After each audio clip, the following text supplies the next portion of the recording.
Today we're going to talk through what appears to be another breaker on Whatnot doing some hanky-panky with card dipping. This one is a little bit more spicy because it looks as though the card showed up again 8 months later in one of their repacks, which is, pretty crazy in my opinion. We'll talk through the facts, the rumors, but more importantly, I want to focus in on some things that Whatnot could be doing to try and investigate this a little bit further and to also, try and make sure things like this don't happen moving forward. So please stay tuned for that. And then, as always, let me know your thoughts down in the comments below. Now, this individual, Brody Sachs, I think is how you pronounce his surname, essentially went in a break with Bleacher Breaks or Bleacher Hits. I can't recall. They keep alternating that name. Back in August last year, one of Jalen Waddle. Rookie patch auto, pretty nice looking card, as we've seen with some of these other breaker scams, and this is just an alleged scam right now. There's no confirmation on that. Essentially, these breakers, hit a nice card for their customer. They won't ship the card to their customer and say, oh, sorry, mate, we shipped it to the wrong person or we lost it. Here's some compensation, contact, Whatnot to get your refund, right?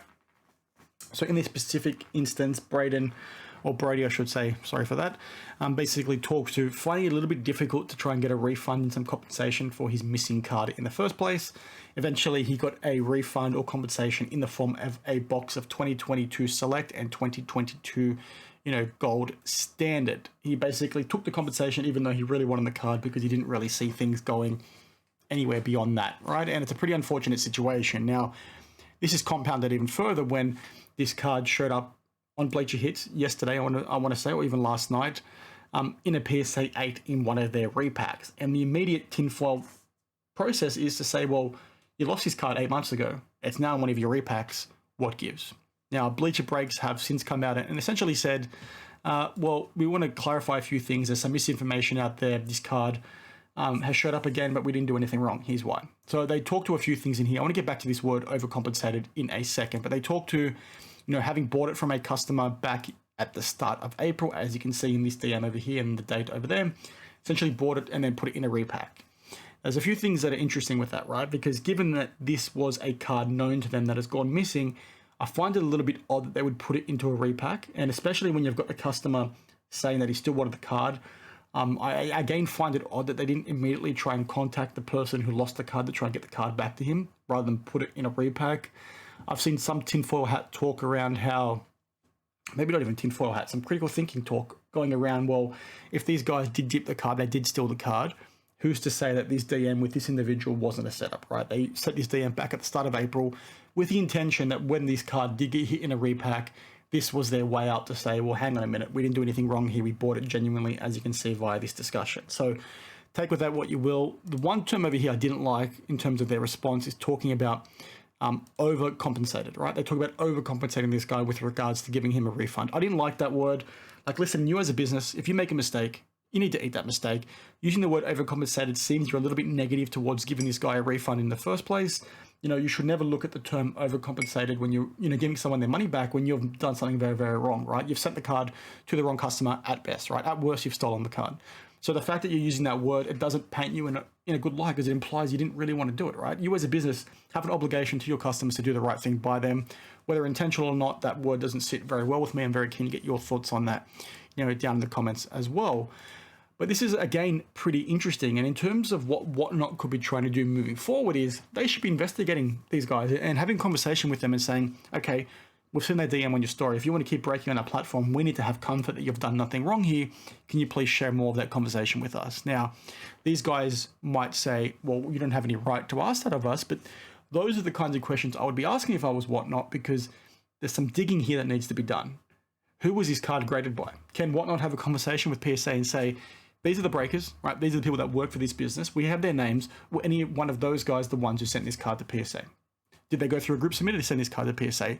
You need to try and get to the bottom of the situation and find out whether or not these guys stole the card, sent it to PSA via themselves or through a group submitter as a funnel to try and do some big, grand scheme to try and get this card back into a repack, I guess, and then, try and do some hanky-panky. Now, some of you, again, might say, well, okay, how dumb do these guys have to be to, steal a card and then put it in a repack to bring it front of mind again? Shouldn't they have just sold that repack somewhere else?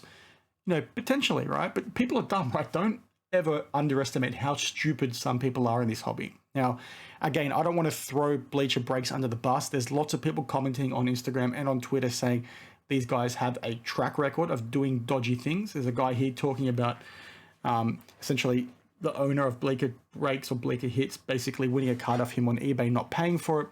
There's lots of people talking to this, so I'm not saying anything, either way on the situation. If you look at the optics of the situation, I find it a little bit hard to believe that this is purely coincidental. But again, this could have happened, right? I just find it, pretty shocking in my opinion. So I'm very keen to get your thoughts on this, as well. Like what could Whatnot be doing moving forward? Okay, well, it's when stuff like this happens, what are you doing off the back of that to try and make sure that these things don't continue to happen? You need to be having a conversation with this breaker and saying, give us more details. We need more information. If you want to be basically breaking on our platform, this is not a good look, because when you make this kind of mistake, even if it is a genuine mistake, that makes the rest of the breakers on Whatnot look poor, right? That makes people less likely to use Whatnot moving forward. Does Whatnot give these guys a strike? Does Whatnot's new community moderator program do something about this? We've seen, lots of talk in the last couple of hours around people getting banned on Bleacher Breaks' and apologies if I'm stuttering, but their Whatnot stream, because people keep saying you guys are scammers. Now, obviously you don't want people talking the house down, but they need to be a bit more careful going about, shutting down people, right? You can't just block people, because then again, it makes you look even more guilty, even though you might not have done anything wrong. Whatnot need to be very careful here as well. I've talked about Fanatics coming in potentially with their own platform, and Michael Rubin has alluded to that ever so slightly. If they do have their own platform, Whatnot need to hold breakers more accountable, because when things like this happen, that's going to push people to use other services, right? And if Fanatics come in and maybe don't stipulate a mandatory process, right? They say, you know what, you want to break on Whatnot, you want to break for us, it's a free-for-all, do whatever you want. But if Fanatics come in and have a little bit more of a structured approach to regulating this, right, to make sure that when breakers do wrong things or do bad things, they get a, 1 or 2 strike policy and you're out, what's to stop customers from then, stopping on Whatnot and saying, I can't afford to have a card stolen from me, I'm going to jump on Fanatics' platform, right? And I think that's something you might see happening, moving forward.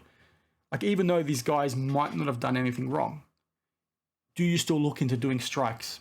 Do you still look into, doing soft bans on these businesses to try and say, okay, it's a mistake, we get that, but you need to learn your lesson to an extent. You need to improve your internal processes to make sure you don't lose cards anymore.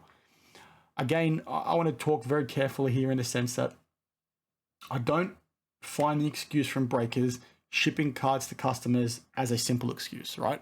If you're in the business of breaking, you're charging customers the money you're charging to get into these spots because product is so damn expensive. And you can't ship the right cards to the right customers, you shouldn't be breaking.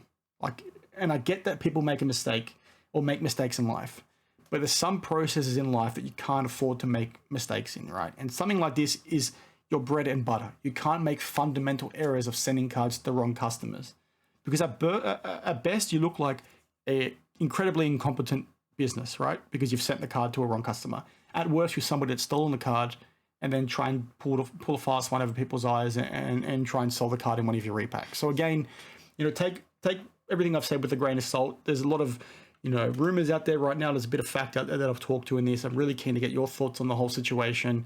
Again, I'm not going to draw a line in the sand and say, yes, these guys, are scammers or they're not scammers. I'm not going to say anything like that, because this could have been a genuine mistake. I'm not happy with some of the wording they've used in their response. I think it's a pretty interesting situation. I'll say it again. I know I'm repeating myself now. I get some flack from you guys in the comments for doing this all the time. I find it very odd that you as a business make a mistake like that and you're silly enough to put that card back in your repack, right? They should have gone back to that freaking customer in the first place and said, we found the card, we're going to buy it and give it to you. Do you want it back for free? And the guy would have said yes, right? That's what you should be doing as a business. Do the right thing. Again, because now it looks like you've done something very, very dodgy, even though you may not have even intended to. So it is what it is. Thanks for watching, and I will see you in the next one. Cheers.